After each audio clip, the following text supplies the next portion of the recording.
Hello. So today is a new moon. It's November 26th, and it's a new moon in Sagittarius, which is involved with, abundance and friends and family. Um, so, what I do for my new moon rituals is I clear my space, I clear my aura. The way that I do that is I always start off with my protection spells and, lighting my candles. And then I will burn my incense of choice, which I use as cleansers, and I cleanse my aura, and then I go on to cleanse my entire space. Um, that's number one. Second thing is cleaning. Make sure that your room has no garbage in it. Take care of the recycling, the garbage, your cat's litter box. This is the new moon is when you cleanse everything around you. Make sure the carpets are vacuumed, the sheets are changed, your laundry is done. You take a shower and give yourself a good spot treatment. New moons are all about cleansing away those old things to allow what you want to be able to come in. So, after I cleanse my whole space and I cleanse my aura and I say my spells, if anybody watching is interested in said spells, I don't know how I feel about sharing them because they're personal. And I strongly believe that every person should, look who's joined us, that every person should do what feels right to them. So use what comes to your mind and the poetry that you write, and it's all about how you're feeling when it comes to a spell. If you do word for word what I'm telling you I do, you're doing mine. If that makes sense. So yeah. Let me know if you want to know any of those. I'm down to share them. I'd have to consider it a bit, for some time. But for the most part, I'm down for sharing it. So I do my protection spells. I cleanse my space. I do my cleansing spells. And then,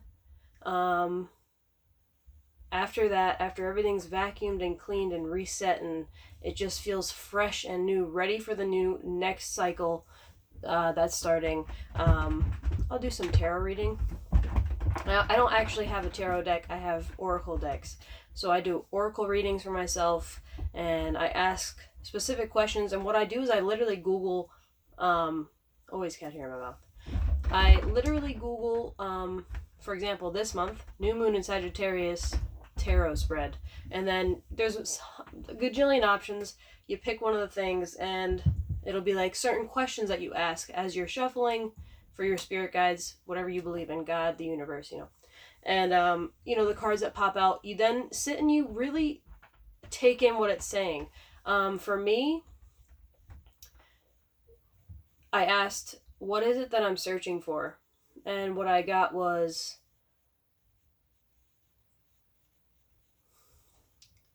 it was clarity.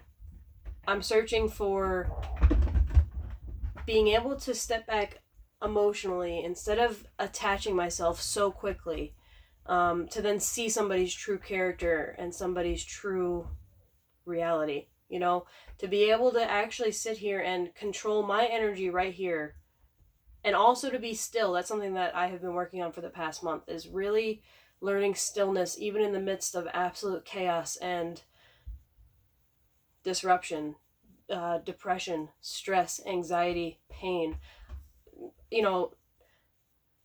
There's a couple people, for you that know me personally, you know that I'm in pain all the time. For you that don't, I'm in pain all the time. I got injured at work, and I don't know if I can talk about it, but I'm dealing with an injury, and so I'm always in pain, for the most part. There are some days where it's better than others, some days where it's a lot worse than others. Today, I'm in a lot of pain, and so I'm dealing with that.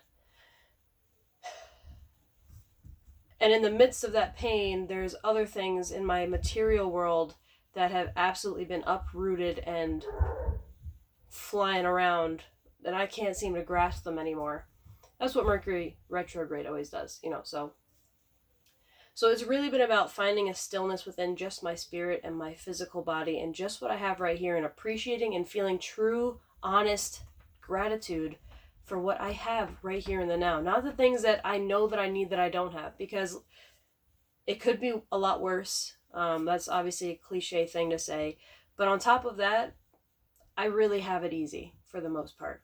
Even amongst all the stress, I am taken care of, and that is an absolute privilege. And I'm so grateful for what I do have. And that's something I needed to learn. Anyway, so that was one of the questions I asked. Another question was, what have I left behind that I need to continue looking on? And it was stillness, believing that you have the power within, trusting in my willpower and my strength, trusting my intuition, my inner knowing of what to do next. And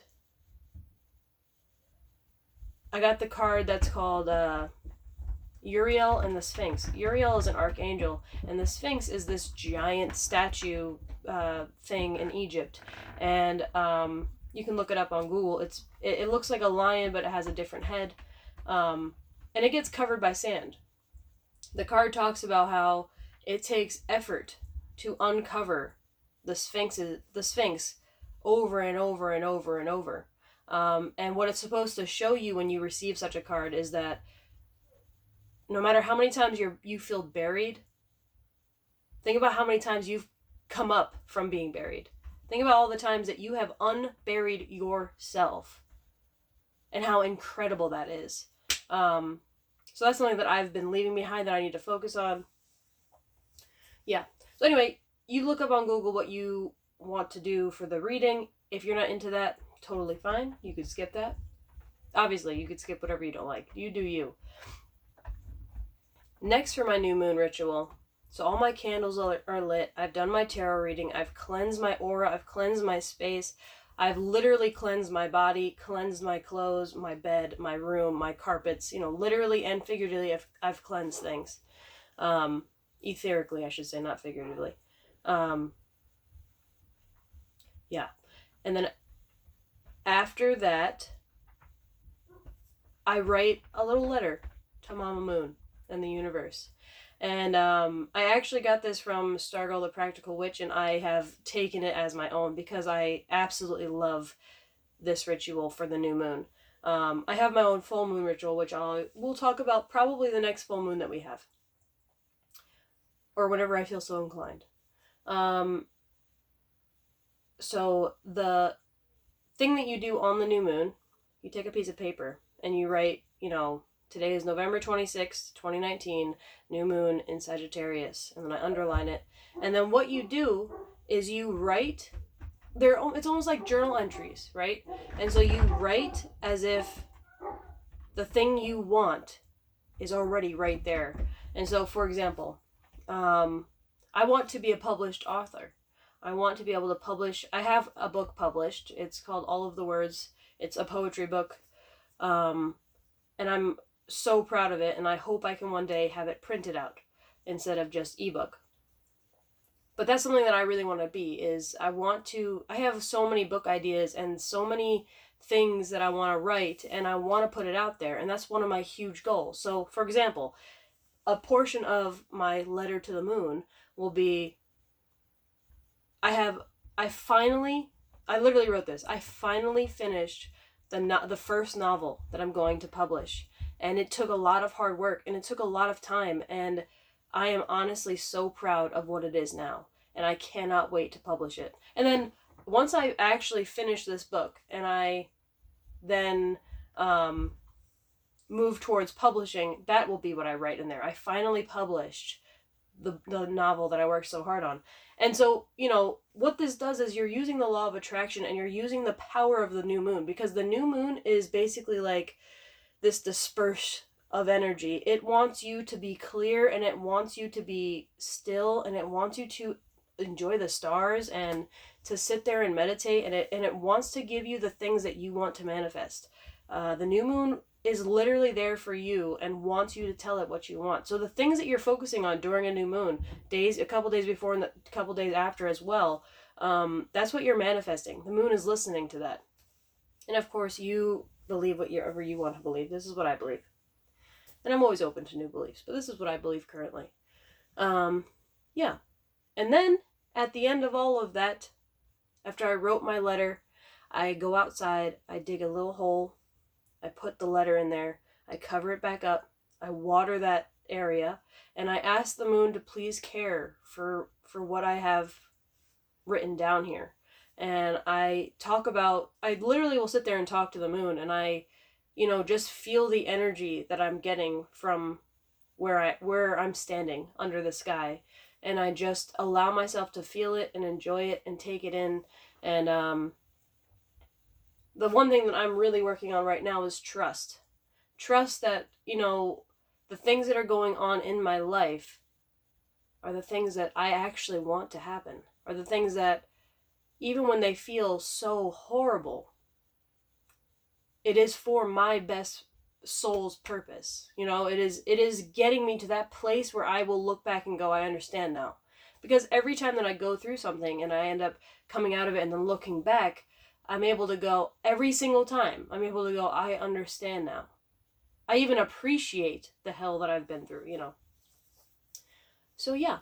Then after I plant it, I don't actually, this new moon, I didn't want to burn anything. Sometimes, I write down things that I need to release and I burn them. I didn't feel like doing that this new moon. I always do that on the full moon, though. The full moon is definitely the time where you burn. And also, right after the full moon in waning gibbous. Waning gibbous, anything that is weighing on your heart that you are unable to release, your fear of not having enough money, fear that you are not successful enough, fear that you're not good enough, the feeling that people are using you, or that, whatever you're trying to release, that's on waning gibbous right after the full moon, for sure. But anyway, I didn't feel like burning anything, so I cleansed my whole altar, I cleansed my whole space, whatever, blah, blah, blah, planted my little note to the moon, watered it. And then I come back inside, I put all my crystals into this thing, and I sit them on the windowsill. Normally I'll sit them outside, but I didn't feel like doing that to this time. I just sat them on the windowsill, and they're just going to sit there and take in whatever energy the new moon wants to give them, and then I meditate.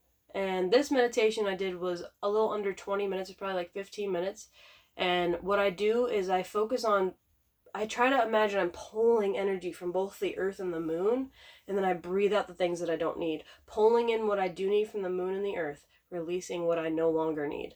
And I focus on that. I try to sit there and be still and just feel whatever I feel. Sometimes when I sit there and I'm meditating and I just allow my body to do what it needs, I'll end up sobbing, I'll end up laughing, I'll end up, whatever it may be. I literally sit there and I if I feel like I need to get into a certain position, I will do that. If I feel like I need to find extreme stillness, I'll do that. If I feel like I need to massage my feet, massage my, I'll do whatever my body tells me. And so definitely do that. Give yourself that moment to just exist and do whatever feels right to you. Sometimes you might want to use color work. Sometimes you might want to ask for a specific understanding in your meditation, or for perfect crystal clear clarity. Whatever it is that you feel that you are searching for, that you are needing, that's what you do on your meditation. And then you call it a day. You make yourself some fucking potatoes, you have a cup of tea, and you warm your belly, and you just relax for the rest of the night and just allow yourself to take in the energy that you want, that you feel that the moon is giving you. Yeah, I think that's it. I love new moon and full moon rituals. New moon's rituals are so special to me because I literally get involved with the earth, where I bury something in the ground every new moon. And that is like exhilarating. It feels wonderful to always plant these intentions into the earth. And also working with candles and crystals and all that fun stuff.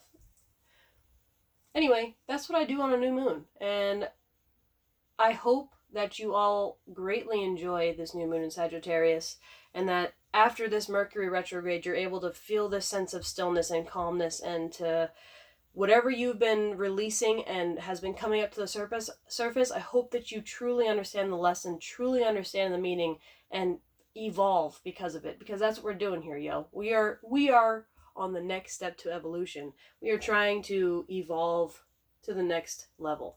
And yeah, spend some time with your precious kitty. I got Miss May here. Don't act like you don't love me. And yeah, that's about it. Have a great night, and thanks for watching.